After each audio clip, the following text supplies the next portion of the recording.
খ্রিস্টের প্রিয় ভাই ও বোনেরা, আজ গির্জা সেন্ট জেরোমের উৎসব উদযাপন করছে, যিনি একজন পুরোহিত, একজন সন্ন্যাসী এবং চার্চের একজন ডাক্তার, যার সমগ্র জীবন ছিল একটি আবেগ দ্বারা পরিচালিত ঈশ্বরের বাক্য সকলের কাছে সহজলভ্য করা।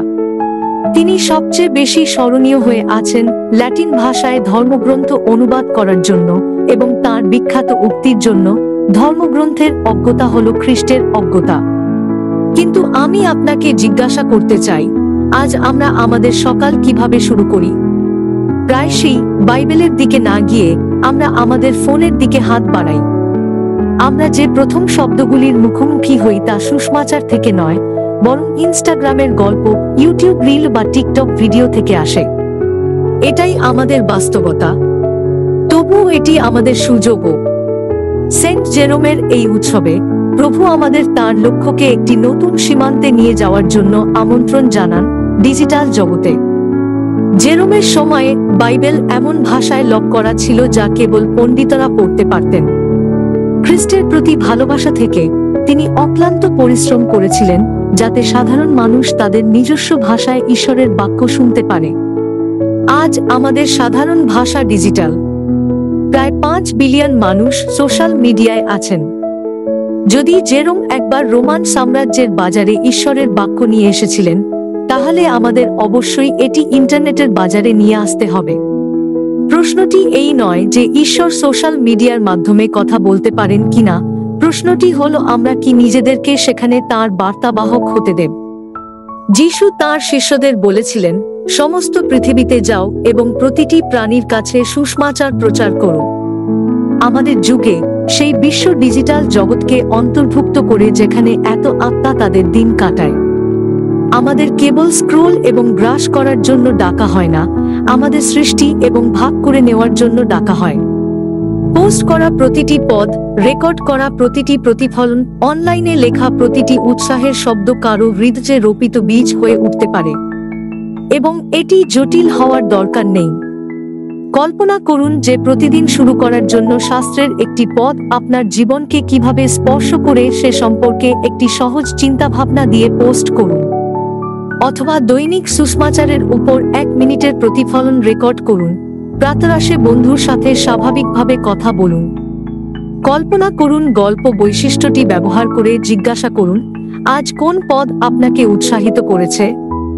অথবা বন্ধুদের একটি ভাগ করা অনলাইন বাইবেল পাঠ পরিকল্পনায় আমন্ত্রণ জানান, যেখানে আপনি প্রার্থনা করতে এবং একসাথে চেকিং করতে পারেন। এগুলো ছোট ছোট কাজ, কিন্তু ঈশ্বর ছোট বীজ ব্যবহার করে মহান ফসল ফলান। আমি জানি আমাদের মধ্যে কেউ কেউ দ্বিধাগ্রস্ত। আমরা হয়তো অযোগ্য বোধ করি অথবা বিচারিত হতে ভয় পাই। আমরা হয়তো ভাবতে পারি যে আমরা যথেষ্ট ধর্মতত্ত্ব জানি না। কিন্তু মনে রাখবেন, জেরোম নিজেও শাস্ত্রের সাথে লড়াই করেছেন, প্রায়শই চোখের জল ফেলে। ঈশ্বর যা চান তা হল পরিপূর্ণতা নয়, বরং সত্যতা। যদি আপনি কোনো প্রশ্নের উত্তর না জানেন, তাহলে আপনি বলতে পারেন, আসুন একসাথে এটি খুঁজে বের করি। পোস্ট করার আগে প্রার্থনা করুন এবং আত্মাকে বাকিটা করতে দিন। একই সাথে আমাদের ডিজিটাল জগতের বিপদ সম্পর্কে সৎ থাকতে হবে। জেরোম প্রায়শই ঈশ্বরের কণ্ঠস্বরকে নিমজ্জিত করে এমন বিভ্রান্তি সম্পর্কে সতর্ক করেছিলেন, এবং আজ সেই শব্দ আগের চেয়েও বেশি জোরে। ক্রমাগত স্ক্রোলিং আমাদের নীরবতা কেড়ে নেয়, সেই মাটি যেখানে ঈশ্বরের বাক্য শিকট গেড়ে। সোশ্যাল মিডিয়া আমাদের খ্রিস্টের প্রেমের পরিবর্তে লাইক এবং মন্তব্যের মাধ্যমে আমাদের মূল্য পরিমাপ করতে প্রলুব্ধ করে। জেরোমের সময় ধর্মদ্রোহিতা যেমন করেছিল, ঠিক তেমনি অনলাইনে মিথ্যা দ্রুত ছড়িয়ে পড়ে, এবং অনেকেই আসক্তি বা বিচ্ছিন্নতায় পড়ে যায়। তাদের পরিবার, তাদের সম্প্রদায়, এমনকি ঈশ্বরের সাথেও প্রকৃত যোগাযোগ হারিয়ে ফেলে। ডিজিটাল জগৎ নিরপেক্ষ নয়। এটি পুষ্টিকর অথবা বিষাক্ত হতে পারে, এটি আমরা কিভাবে ব্যবহার করি তার উপর নির্ভর করে। তাই আমাদের নিজেদেরকে সততার সাথে জিজ্ঞাসা করতে হবে, আমি কি প্রার্থনার চেয়ে স্ক্রোলিংয়ে বেশি সময় ব্যয় করি? আমি কি সুসমাচারের চেয়ে অ্যালগরিদম দ্বারা বেশি গঠিত? সেন্ট জেরোম আমাদের শাসনের দিকে, আমাদের জীবনের একেবারে কেন্দ্রে শাস্ত্র স্থাপনের দিকে আহ্বান জানান। আর জেরোম আমাদের আরও একটি শিক্ষা দেন, তার সমস্ত প্রতিভার জন্য তিনি তীক্ষ্ণভাষী, এমনকি লড়াই প্রিয় হতে পারেন। অনলাইনে একই ফাঁদে পড়া সহজ, তর্ক, নিন্দা বা লজ্জা। কিন্তু খ্রিস্ট আমাদের বিতর্ক জয়ের জন্য নয়, বরং করুণা দেখানোর জন্য আহ্বান করেন। যখন আমরা অনলাইনে শাস্ত্র ভাগ করি, তখন আসুন আমরা ধৈর্যের সাথে, দয়ার সাথে, জয়ের চেয়ে পুনর্মিলন কামনা করে এমন হৃদয় দিয়ে এটি করি। ঈশ্বরের বাক্য অন্যদের আঘাত করার অস্ত্র নয়, এটি এমন একটি জানালা যা তাদের ঈশ্বরের প্রেমের জন্য উন্মুক্ত করে। সঠিক মুহূর্তে একটি পথ ভাগ করে নেওয়ার শান্ত শক্তিকে কখনই অবমূল্যায়ন করবেন না।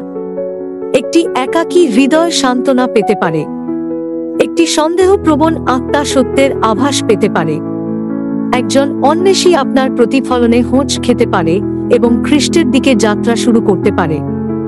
জেরোমের অনুবাদ শতাব্দী ধরে খ্রিস্ট ধর্মকে রূপ দিয়েছে। ছোট কিন্তু বাস্তব উপায়ে আপনার ডিজিটাল সাক্ষী আজ আত্মাকে গঠন করতে পারে। তাই আমার ভাই ও বোনেরা, সেন্ট জেরোমের এই উৎসবে আসুন আমরা কেবল তার কাজের প্রশংসা না করে বরং এটি চালিয়ে যাই।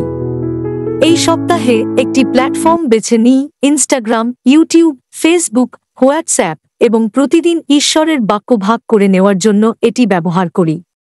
প্রার্থনা সহ পোস্ট করুন, হৃদয় থেকে কথা বলুন এবং করুণার সাথে জড়িত হন।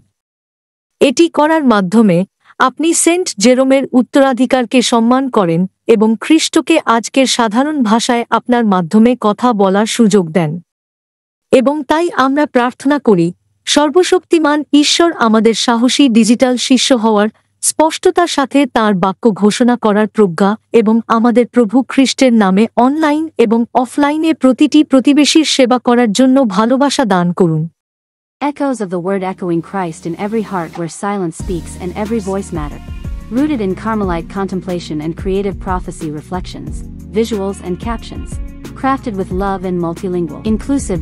Spirit-led. You are not just a viewer, you are part of the echo. Join a community that honors every voice. Let the word resound through hearts, screens, and lives. Welcome home. May every post be a prayer, every image a window to grace. Subscribe, share, commit. Prayer requests and mass intentions. We believe in the power of prayer and the grace of community. If you'd like us to lift your intentions in prayer or include them in our mass offerings, you can write to us. Email, echosofttheword@proton.me. Mobile phone WhatsApp, +918981223485.